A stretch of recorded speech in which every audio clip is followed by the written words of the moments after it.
ఓం శ్రీమాత్రే నమః. నా యూట్యూబ్ ప్రేక్షకులందరికీ ధన్యవాదాలు. రేపు పోలిపాడ్యమి అనేటటువంటి పూజ చేసినట్టయితే మీరందరికీ కూడా శివానుగ్రహం లభించి కార్తీక మాసం మొత్తం కూడా దీపాన్ని వెలిగించినటువంటి ఫలితాన్ని ఈ యొక్క పాడ్యమి రోజున దీపారాధన చేయడం వల్ల పొందవచ్చును. ఈ యొక్క దీపారాధన ఏ విధంగా చేయాలంటే, ఇంట్లో అరటి దొప్పపై ఈ యొక్క పసుపు కుంకాలని అలంకరించి ఈ యొక్క అరటి దొప్ప పైన ఈ యొక్క దీపాన్ని ఉంచి, దీపాన్ని 33 ఒత్తులు కానీ లేదంటే 30 ఒత్తుల్ని కానీ ఉంచి నేతితో ఈ యొక్క దీపారాధన అనేది చేయాలి.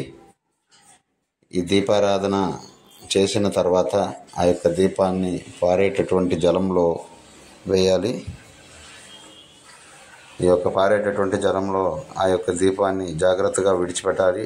లేనిచో వీలు లేనటువంటి వారు ఇంట్లో కూడా బకెట్లో ఈ యొక్క జలాన్ని నింపి ఆ యొక్క దీపాన్ని అందులో ఉంచవచ్చు. కనుక అందరూ కూడాను ఈ యొక్క పోలిపాడ్యమి రోజున దీపారాధన చేసి ఆ యొక్క మహాశివుని యొక్క కృపాకటాక్షాలకు పొందవలసిందిగా కోరుచున్నాము. కనుక మీరందరూ రేపు ఉదయం 11:30లోగా పాడ్యమి దీపాలను వెలిగించి ఈ యొక్క పోలిపాడ్యం యొక్క కథను విని దీపారాధన చేసి విడిచిపెట్టండి. ఓం శ్రీమాత్రే నమః.